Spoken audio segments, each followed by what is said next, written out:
Shri Venkateswara gold తాకట్టులో ఉన్న మీ బంగారాన్ని విడిపించి కొనబడును.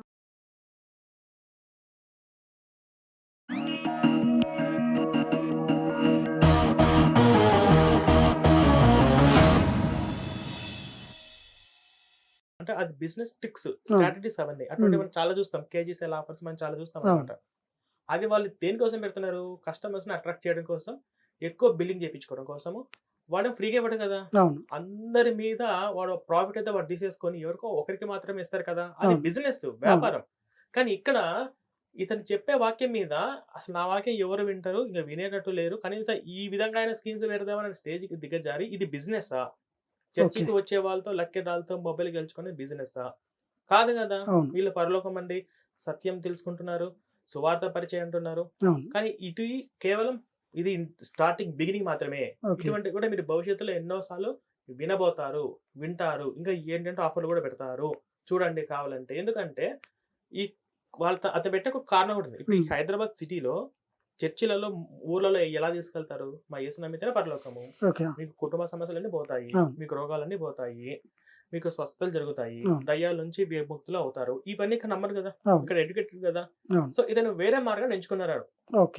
ఇది అది సమాజానికి నేను చూపించాను. సో దాని గురించి మీరేమంటున్నారు? అట్లాంటి పాస్టర్స్ పెట్టుకోనియండి వాళ్ళకి అంటే కరెక్ట్ అంటారు. అంటే నిజానికి దీని వల్ల కూడా కొంచెం మత మార్పిడి లాగా కూడా జరుగుతుంది అనుకోవచ్చా? ఎట్లా మత మార్పు అదే అంటున్నా కదా. ఇప్పుడు ఆయన పెట్టుకున్నాడు, ఎందుకు పెట్టుకున్నాడు నేను చూడాలి, ఒకసారి చూస్తే తెలుస్తుంది. చెప్పింది అదే ఇప్పుడు అన్న చెప్పింది క్లియర్గా. ఆయన చెప్పినట్టు ఏమన్నా నా చర్చ్ అంటే చెప్పాడు కొన్ని పాయింట్స్, వేరే చర్చికి వెళ్తారు, నా చర్చి కోసం నాకు బిజినెస్ అవుతుంది అన్నట్టు పాయింట్ ఆఫ్ లో ఆలోచిస్తారేమో అని చెప్పారు. అంటే ఇట్లాంటి వాళ్ళకి మీరు ఏం చెప్తారు? ఓకే అదేనంటుందండి, పెట్టుకున్నవాడు పెట్టుకోనియండి, ఇంకా ఇంకా ఇంకా 10 మొబైల్ ఇచ్చుకోనియండి, మొత్తం ఆయన ఆస్తి రాసియండి, మంచిదే కదా. ఇప్పుడు బిజినెస్ కాదని ఒప్పుకోండి, అది నేను అడిగేది. బిజినెస్ బిజినెస్ అంటే నేను సైలెంట్ అయిపోతా. అది బిజినెస్ కాదా? ఇలా లక్కీ డ్రాలు పెట్టి ఆకర్షించుకునే విధంగా చేయడం. ఆయన చర్చ్ అనేది ఎందుకు పెట్టుకున్నాడు? దేవుడు వాక్యం గురించి పెట్టుకున్నాడు. ఇదంతా పక్కకు పెట్టేదాం.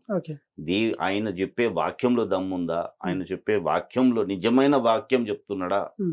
అది తెలుసుకోవాలి. మత మార్పిడి అంటారా కాదంటారా? ఇప్పుడు అదే దాన్ని మొబైల్ అసలు ఏం పెట్టాడు నాకు కూడా తెలియదు కదా. అంటే క్లియర్ గా ఏమన్నారంటే, మీరు మా చర్చికి రండి, మీకు అందరికి టోకన్స్ ఇస్తాము, చర్చ్ అయిపోయిన తర్వాత మేము లక్కీ డ్రా ఓపెన్ చేస్తాము. అసలు దేని గురించి పెట్టాడు? అట్లాంటి వాళ్ళకి ప్లస్ ఫోన్ 2 మీకు వస్తాయి అని చెప్పేసి ఇక్కడ అమీర్పేటలోనే ఒక పాస్టర్. సార్ నేను కూడా వెళ్తా, ఒకసారి చూస్తాను నిజంగానే. ఇప్పుడు నిజంగానే అసలు దేని గురించి పెట్టాడు? సరే ఇప్పుడు అట్లా పెట్టడం కరెక్టేనా తప్ప? అంటే అసలు ఏ ఉద్దేశంతో పెట్టింది తెలియాలి కదా. ఇప్పుడు ఆయన మా చర్చికి రమ్మని ఆహ్వానించండి పెట్టాడా, లేకపోతే ఏదో కొందరు ఉంటారు ఒక లక్కీ డ్రాప్ పెట్టి చూసుకుందాం అన్నట్టు, అలా ఆ ఉద్దేశంతో పెట్టాడా తెలియదు కదా మనకు.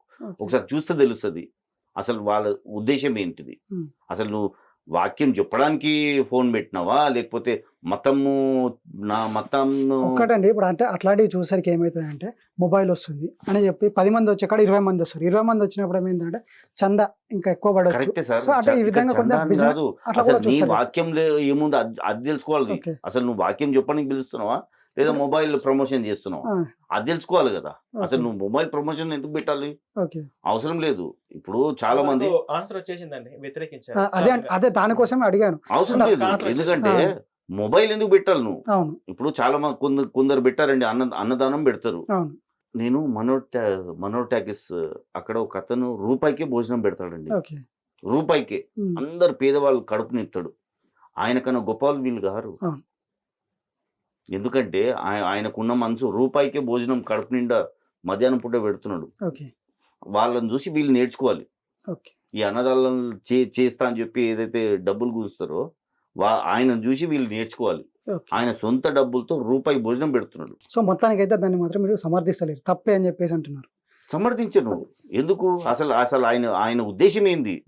ఆయన వాక్యం చెప్పడానికి పిలుస్తున్నాడా, లేకపోతే మొబైల్ చూపించి ఆశ చూపిస్తున్నాడా?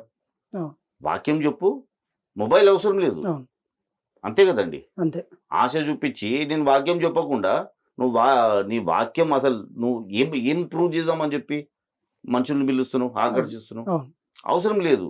నీ వాక్యం ఏదైతుందో దేవుడి పట్ల, నిజమైన దేవుడు అంతకు మించి అసలు సొసైటీ గురించి ఏమని చెప్తారా? సొసైటీ గురించి చెప్పే వాళ్ళే పాస్టర్. ఓకే. సొసైటీలో ఎట్లుండాలి, సొసైటీ గురించి మనము ఎదుగుదల, మన పిల్లలు భవిష్యత్తు, రాబోయే తరము, ఇంట్లో ఆడపిల్లలు, ఇంట్లో వాళ్ళు ఎట్లుండాలి. ఇప్పుడు ఎంత భయంకరంగా ఉంది, ఉమ్, దీని గురించి కొంచెం చెప్పండి. ఓకే. సమాజం గురించి చెప్పండి, అవును. అది కూడా వాళ్ళ బాధ్యత. అవును.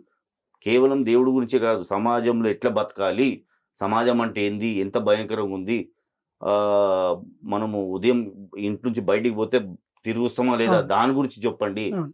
ఈ వాతావరణం చూడండి, వానలు అవును. ఎలా మనకు ఎంత ఇబ్బందులు ఉంది, దాని గురించి, ఓకే. అవిటి గురించి ప్రార్థన చేయండి. అవిటి గురించి మీరు ఇతరుల గురించి ప్రార్థన చేయండి. అవును. ప్రార్థన అంటే ఇతరుల గురించి చేయాలి, అవును. నా గురించి కాదు, మన గురించి కాదు. అవును.